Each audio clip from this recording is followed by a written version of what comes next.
getting his feet wet for the game itself. He had a bad shoulder, so he missed 2003. Hollywood has called a timeout with 22 seconds left, down by 3, trying to come up with a big play that could give them the lead before the break. Well, they've got third and a long one. So we'll see if they try to get the first down, maybe spike the ball, do something. Again, you don't want to panic here. You're only down by 3 points. You see right in the middle of it, Lawrence Cummings there, the coach standing with his face to us, is running class. He's been very instrumental in teaching Hollywood the subtleties of the game, positioning, how to turn their head, where to look for it. He's very good at teaching those fine things that make a difference between success and failure. What you got to like about Hollywood, it may not happen tonight. They had great confidence that they're going to snap this losing streak at some time this year. They're not talking about winning the Sunset Six League Championship or city titles or playoffs. They just say sometime this year, it may be tonight, it may be a week or 2 or 5 down the road. They feel confident they're going to break the streak. You got to like the fact that they're showing confidence as a group, and their #1 goal is to get a win. Third down and short late in this first half, the final 22 seconds. Double handoff, it's Pikes. And Pikes running downfield has a first down. The clock will stop while they reset the chains. 14 seconds left in the half. Let's see how Hollywood plays it. Pikes, the ball carrier. This game is very similar to the freshman-sophomore game that was won earlier today by Belmont 27-26. First and 10. Clock is running inside of 10 seconds. Kim throwing downfield. Now this one is caught as the half ends. Walton was hit hard. Yeah, he really did. We're at intermission. Your score is Belmont 21, Hollywood 18. It'll be an interesting second half, to say the least. We are set for the second half at Montgomery Field with Dave Marcus. I'm Randy Rosenblum, 21-18. Belmont is leading a determined Hollywood squad. Hollywood kick it off. Kevin Pikes will do the honor. The dangerous Emery Curtis back deep, and it's a short kick and barely a kick. It went a couple feet. And for Kevin Pikes, he's learning on the job tonight.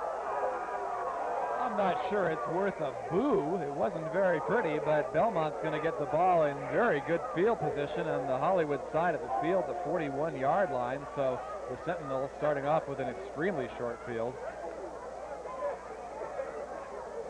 Well, Kevin Pikes, not noted for his kicking, but he is an outstanding running back, wing back, who's done some damage offensively for the Sheiks this evening. Belmont came into the game thinking that their defense was going to be their strong point this year. So far, the defense hasn't stopped Hollywood, but the offense has looked very good for Belmont. If you look at the big picture, and that's true, Dave, they have 6 returning starters back on defense. That bodes well if the offense comes alive, because one would think the defense will be good by the end of the year. Here's Curtis turning it upfield. Emery Curtis, a marker is down. He's bounced out of bounds by Pikes at the 19-yard line. To get back to your point, you got to believe by league season, Belmont will have a very good defense. And if the offense, and you got guys like Emery Curtis and quarterback Charles Crowell, they could put some points on the board. They could be a major factor in the Northern League. You saw the flag coming down. It's going to be Frederick Hilton out there with a hold. You see it right there. That's what sprung Curtis, although Curtis really probably had enough juice to get around the corner anyway. But that's going to back him up, and a very good penalty for the Hollywood Sheiks, and one Belmont doesn't like to see starting the half. Those long infractions has hurt Belmont on 3 or 4 occasions in this game. But despite the penalties, Belmont has not been stymied offensively. We were just hoping for a competitive game, and we've got an excellent contest here. Well, the big question mark for Hollywood, will they be able to contain Belmont in the second half and stay in it for 48 minutes? Curtis again, up the middle, gaping hole, big yardage for Emery Curtis, and he surges inside the 25-yard line. Emery Curtis, the ball carrier. Pikes came out of the pile with the football, but Curtis hit the ground first. Emery Curtis is having a field day and night. Started in the day, lights came on. Look at the black shirts pushing Hollywood out of the way. Curtis again into the secondary before the first contact.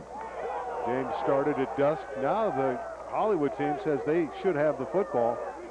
Officials are conferring, and they are going to give it to Hollywood High School.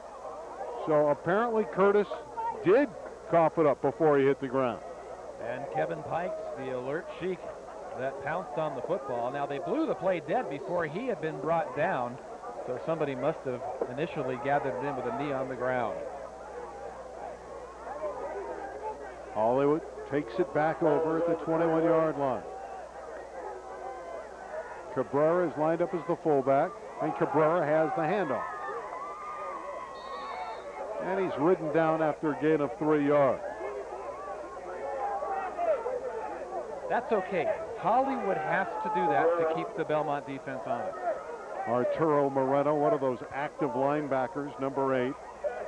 Moreno, Estrada, and Hernandez, the run stoppers, those linebackers representing Belmont. And Estrada is back in. He was shaken up in the first half to find middle linebacker, number 12, the senior for Belmont High School. Kim will handle it himself, and he has nowhere to roam. Outstanding play by Ronald Hernandez, who did not go for the ball fake that time, kept his bead right on number 44, Martin Kim, the senior 210-pounder. They call him the assassin. That's the way he knifes through the gap and hits. He says he's a hungry player. He's very disappointed over last season, and he got stronger and faster over the last year. I don't know why he was disappointed. He was second to Estrada in tackles last season. Very aggressive player, physical guy. Hernandez, Estrada, and Moreno making all those stops for Belmont. Third down and long. And Hollywood trying the middle. This time it was the scat back, Clarence Walton. He could not break free. Tough decision now for Jeff Trezevant. Fourth down, very short on their own 30-yard line, and Hollywood, it looks like they're going to go for it. Under 9 minutes to play in the third quarter. Fourth down and a short 2, and the Sheiks are going to gamble. Everybody in tight. Cabrera. Cabrera's on his way. Down that far sideline. Inside the 10-yard line.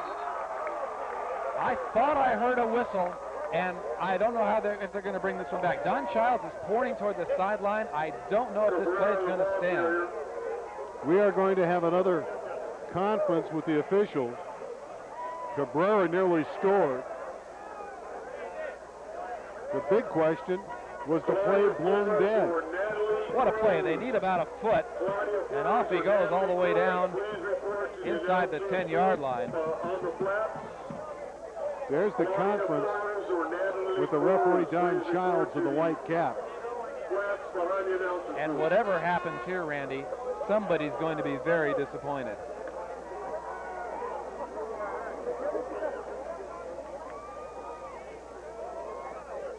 Childs is going to go to the far side and talk to Jeff Trezevant, who's a very interested coach at this point. He wants to see what the decision is. And his reaction will probably tell us what the resolution of this is, and you get the feeling it's not going his way. I thought I heard a whistle just before the snap. There was no signal, no indication, no flags hit the field, but there was a sound of a whistle. Now, Jeff Trezevant may be pointing toward the stands and saying it came from up there. That's what he's saying, it looks like, because he is pointing off the field. Really hard to guess, but you get the feeling it's not going for Hollywood. The ball remains at the 10-yard line. Meanwhile, at the other end of the field, the chains have not been moved. No, it's going to come back. I think that's pretty much what's going to happen. Now they're waving it back. Now the question becomes so they can just start the play over again. And why was the play blown dead? Cabrera did a great job, 185-pounder, getting through the hole and bursting up the sideline. The bigger question is why was the play blown dead? Why was there a whistle?